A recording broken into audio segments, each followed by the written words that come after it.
Since the last video, there have been a lot of questions about subject-object relationship and thoughts and how the identity can create a sense of more objects. Ultimately, it seems like a lot of this path is about heading towards something that we could just call that fundamental subject-object relationship. The observer and the one experience. Even there's still a sense of separation. And it seems like maybe that's the depth at which all pointings can go. There's lots of bits and pieces about, well, how do I get to merge with this experience? And those particular things really don't seem like they can be spoken about. Although, the more time we spend in that space or experience, the more we realize that there is something pulling us and we have that merging experience. So with these thoughts, it seems like not only are they randomly generating narrative, but they're creating a distance between subject-object and also a distance with other objects. We could say that if I took a piece of paper like this and I were to tear it in half, and I would say, well, this side of the piece of paper you like, this side of the piece of paper you don't like, we can see how that's just an arbitrary splitting of this. It seems like the mind and thoughts are breaking up the unification of this reality into these seemingly separate and ultimately opposing objects. And then we start to have an experience of the separation between object and also the separation between subject-object. So being able to see this in a very concise and clear way can bring about quite a few insights. For instance, when we have thoughts about a situation, each of those thoughts, not only on a level of reaction, but on a more fundamental level, are creating an object within the experience, a splitting or a separation or a connection where there is none. And what that ultimately gives us is a sense of distance. The fundamental sense of distance seems to be this internal world, this internal universe where there is sensations arising, and then there is this reactive need to pull away or resist or otherwise be removed from that experience. With all these objects being created through thought, all these objects being held into place through beliefs, we start to see how separation essentially covers the entire landscape. And ultimately what we're looking to do here is withdraw all of those objects, peel away all those particular layers so that we can start really paying attention to a sense of no that's internal. It's a sense of something that's worthy of retracting from. And from there is when we begin to test and play with threshold, which seems to be a really crucial part of this. We already know these sensations that we don't like. They seem to be perpetual, but the mind itself is creating all of these particular objects that create a sense of layer and separation from that experience, and it ultimately gives us a sense of separation, confusion, doubt, so on and so forth. So as these thoughts arise, as you're approaching sensation, you may start to realize there are doubts, and if you're looking at the detail of that doubt, it's basically breaking that experience into more objects to give us a sense of something to entertain, when in reality, there is no piece of paper torn in half, it's already whole. So by stepping into that sensation and not entertaining the other objects, we get a little bit closer to home and therefore have that fundamental sense of subject-object. We could even say it looks like this. Ultimately, it seems like there's a merging when you have subject and object. In that merging, there is no longer subject, there is no longer object. That experience is essentially emptiness in its absolute form, because there's no reference, there is nothing outside, there's no way to know a self there, there is no way to know suffering there, and that experience can be very akin to death. We could say that reunification, the attention, the experience of reunification is a non-experience, because there's no one there to experience anything, there's no separation at all. That is essentially destruction, and it can go like this, and then this, and then this, and that seems to pick up in terms of acceleration. This sense of splitting, this sense of more, is actually basically the fundamental sense of creation, to be created, to be destroyed. It doesn't seem like these particular forces, experiences, or realities are separate at all. In fact, it's quite unified in a very deeply paradoxical way. It's difficult to talk about these things because the memory that's attempting to create a sense of experience with what it's like to essentially die into an experience is just another object.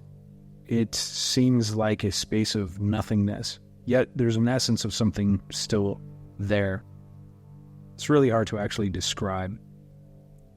So, ultimately, with all these particular events that seem to be happening in the external world, and there's a lot of pointings here about clickbait and doership and hesitation around, do I do this thing, or getting stuck on a sense of right path, wrong path, getting stuck on a sense of, well, do I follow this particular discipline or not? Those particular mechanisms are just creating more obstacles and objects along the way. To basically refrain from entertaining those particular experiences, we start to realize that they are essentially attempting to predicate a reaction or a compensation for something that is showing up sensationally.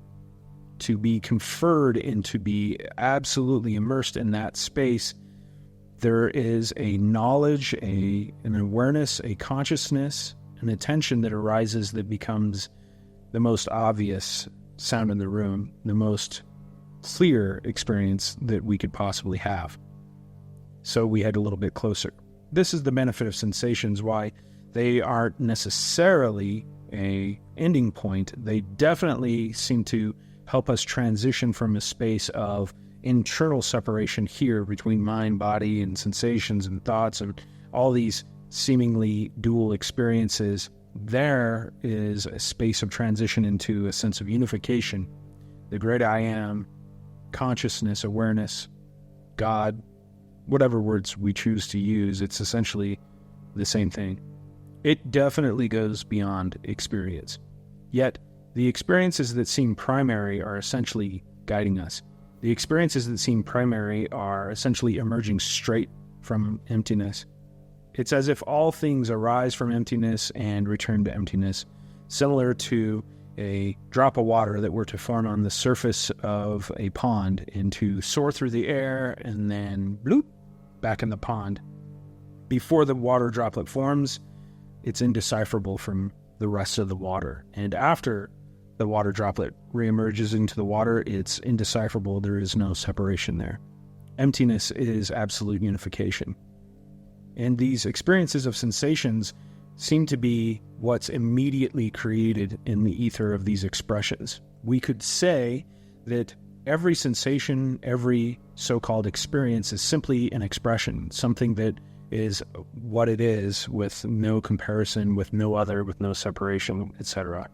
And they seem to show up in a way and disappear right back into emptiness, with no apparent beginning or end. That particular piece of the experience itself really starts to get embodied here. We feel it.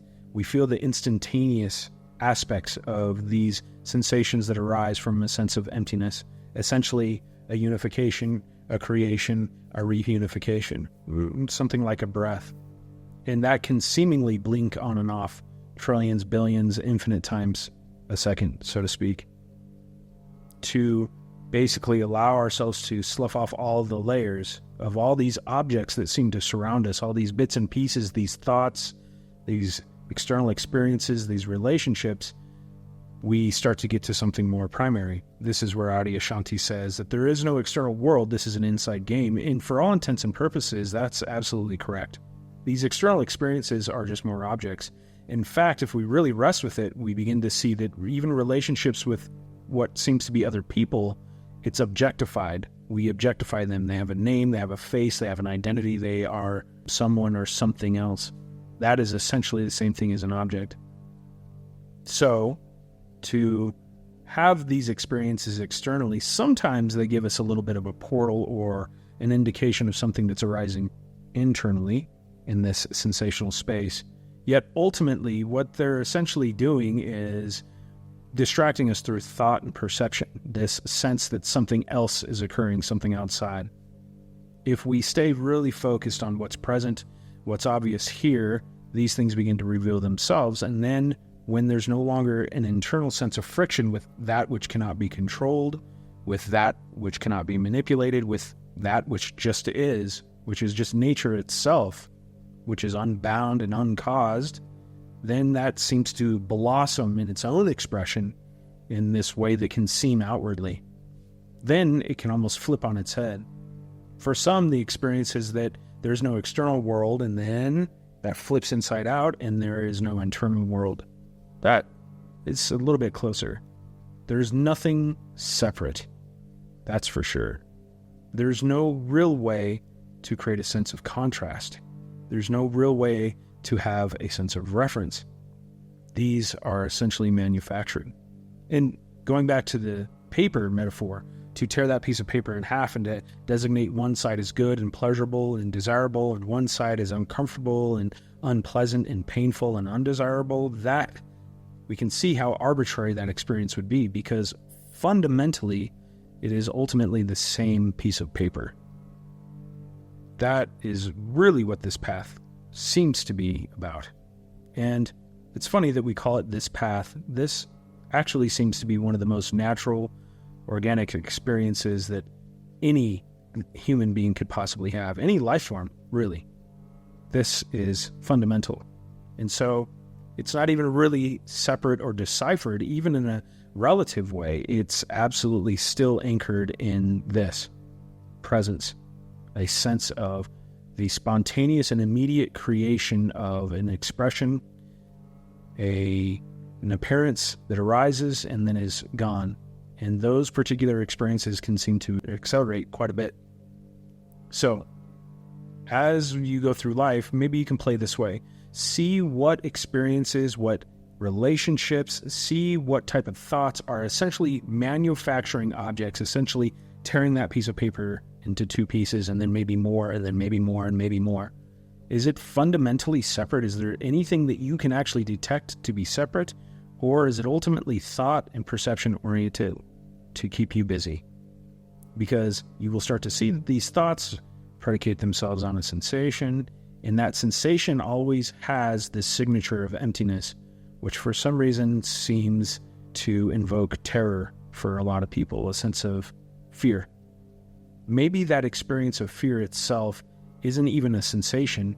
Maybe that's a fundamental knowing of emptiness. And to experience emptiness in its absolute, we begin to see that there is no separation between emptiness and form, or form and emptiness. They are ultimately, absolutely, fundamentally unified in the same. Gives us quite a bit of perspective on life as well.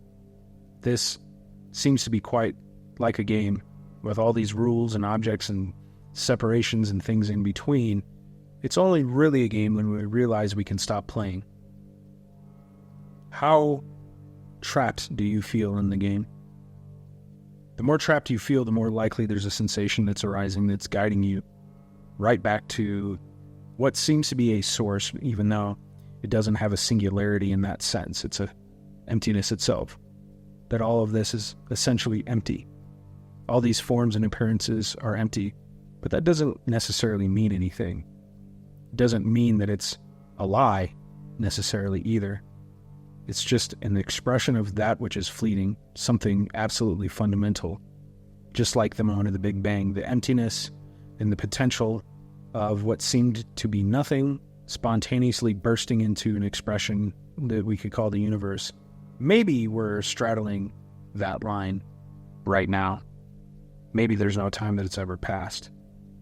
That becomes clearer and clearer as we take this journey. And the rest of the details that seem to be in this, all the terminology and language, it becomes rather irrelevant because something is screaming and speaking to us right now. So maybe take the chance and begin to take that journey on. Pay attention to the objects and see if they're referring to something that we can get closer to. And then from there, from that fundamental subject-object relationship, we will naturally start to entertain a exploration of boundaries, and maybe we find no boundary at all. Maybe there is no one here to experience anything. Maybe there's no such thing as an experience at all. It's pretty interesting.